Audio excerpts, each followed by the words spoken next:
Superman is the most powerful, but also the most vulnerable superhero you can imagine. He's an incredibly conflicted, lonely, and lost person. It's a timeless story. Superman is a story for everybody. It's going to be intense, visceral, really exciting to watch. We need champions and we need someone to believe in. It's about the potential for every person to be a force for good. We have to believe that somebody can make things right. From the first time I could ever remember, Superman was one of the people I wanted to be.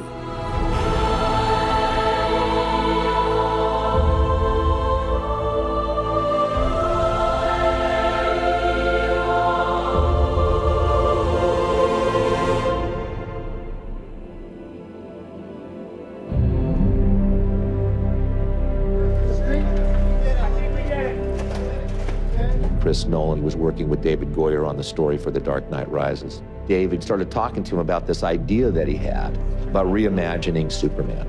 Our approach was not a comic book Superman. It was just to do a more realistic Superman, a Superman that exists in a real world. One more, just like that, right.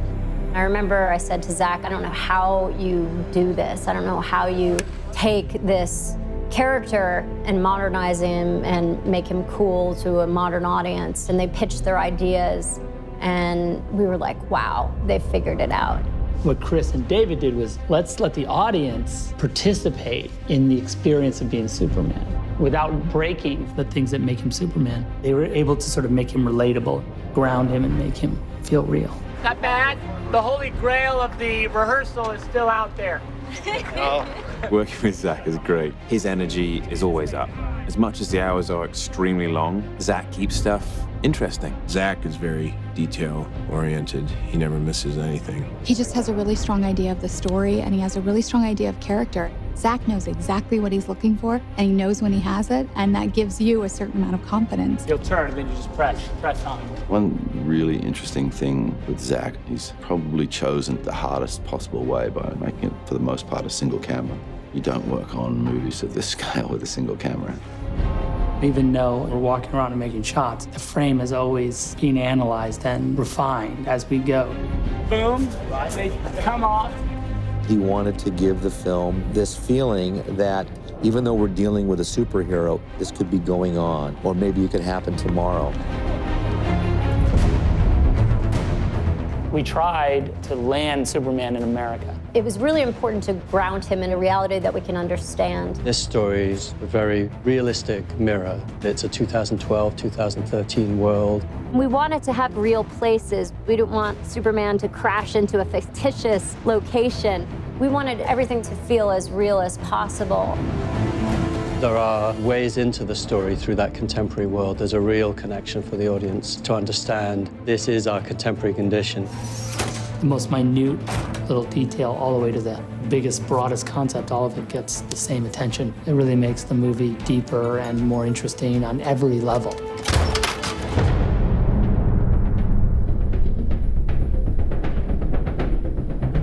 We're gonna make Superman. First thing you gotta figure out is, what's the suit gonna look like? Cape has to be there. If you look at the suit without the cape, you realize it's not Superman. But you know what? I think the underwear outside the pants is something that maybe can go. The reason why his underwear is on the outside of his pants, it's a leftover from Victorian era strongman. I probably looked at hundreds of versions with underwear. It fell by the boards because I couldn't make it consistent with the world that we were creating. It was really important for Zack for the suit to make sense. So it's not like, where did the suit come from? Did he hand make it? Did his mom make it? We had to create a world where that kind of outfit was commonplace and make that feel natural. It's kind of like chainmail to the knights of medieval times. When we go to Krypton, you can see the council members, the soldiers, they all have the same skin suit. Sometimes you'd see it with a cape, or sometimes armor would go on top of it.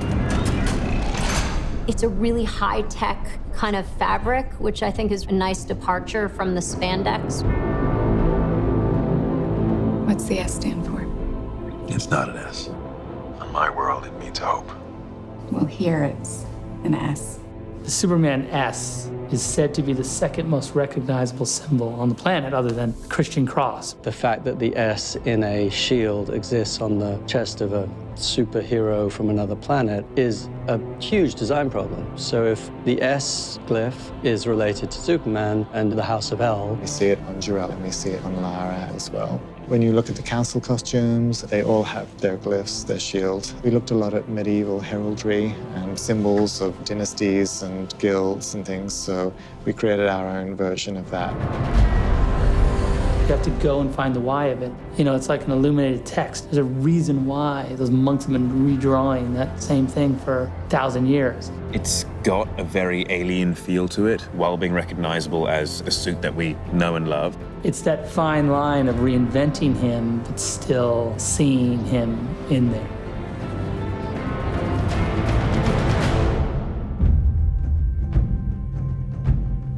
Clark is ultimately an outsider at all stages of his life. You see him have all these odd jobs. He's on a quest to find out who he is, where he came from. One of the unique things is that he's an alien. I have so many questions. Where do I come from? What world do I belong to? Is it this one or is it another? Do I have another father on another planet? Who am I? He's kind of lost in the world and doesn't really have a place. Starting the movie from that point of view allows the audience in because they share those same questions and insecurities about their places in the world. One of the things that's really important to Jor-El to try to communicate to his son is that these strengths that he has. It's a huge responsibility. His teachings are all about leading from the front, being a shining hope and example, and not hiding what it is that you are. He'll be an outcast. I'll kill him. How? He'll be a god to them. Instinctually, when something bad happens, he is able to react. And when he reacts like something nobody's ever seen before. Jonathan teaches a slightly more careful approach. He's more protective of what Clark is. Things happen as he grows up where people know that he's different and they're hiding this secret. You're going to require as much strength morally when you have that much strength physically. Clark, you have to keep this side of yourself a secret. What was I supposed to do? Just let him die?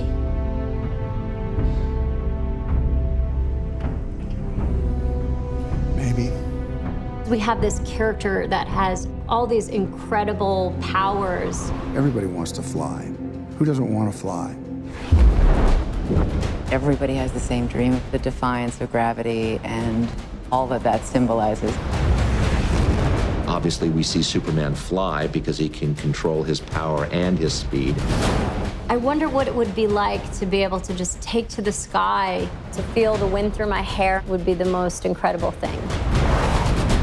The super speed aspect of the fight makes them completely superhuman and beyond the scope of what is actually possible. We're going to see action in this film like we've never seen it before. Much more physical, much more high-powered. There was definitely a real conscious effort to support the idea that this is happening between Kryptonians. One of the talents that they would exploit would be that sense of speed to be able to vanquish their enemy very, very quickly. Superman is from another planet. He calls into question so much of what we take for granted, whether it be philosophical or physics. He has come to Earth to remind us of ourselves. Miss Lane, not a fan of the Daily Planet, but those pieces you wrote when you were embedded with the First Division were pretty impressive. Well, what can I say? I get writer's block if I'm not wearing a flak jacket. Lois has always been a strong female character. The difference is that our Lois is more proactive. She's doing all the things that she needs to do to understand this character that could save her world. How do you find someone who has spent a lifetime covering his tracks? He hasn't quite factored in the idea of being the savior of the world until Zod turns up. My name is General Zod. For some time, your world has sheltered one of my citizens. General Zod is the military leader of Krypton. He's a fiercely devoted warrior. I have a duty to my people, and I will not allow anyone to prevent me from carrying it out. You are presented with a character that, from his point of view, is striving to do the right thing. To Kal-El, I say this. Surrender within 24 hours, or watch this world suffer. My hopes and dreams travel with you. The idea of these two people on a dying world having to make this sacrifice where they would say, you know, we're never going to see our child grow up, but we've got to put this message in a bottle.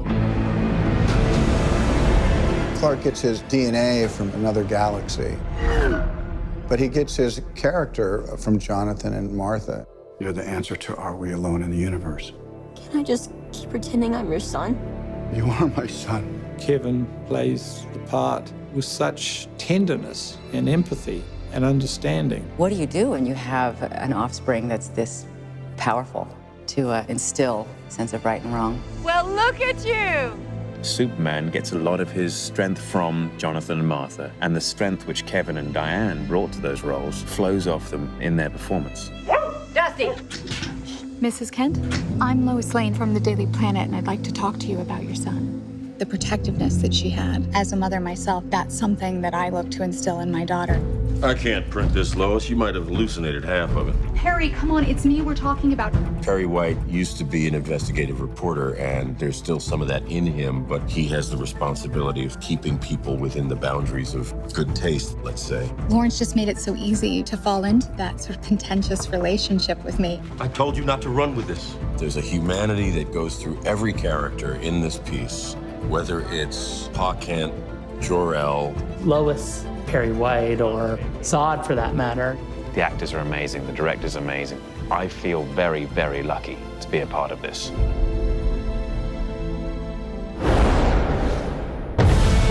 It's reinventing Superman. What'll really be modern about what we're doing is Zack's vision of it. This imagining has such a sense of humanity. It's a spectacular adventure. People are going to feel part of the movie. The scope and scale of the movie is epic. Every scene, every moment, you haven't seen that.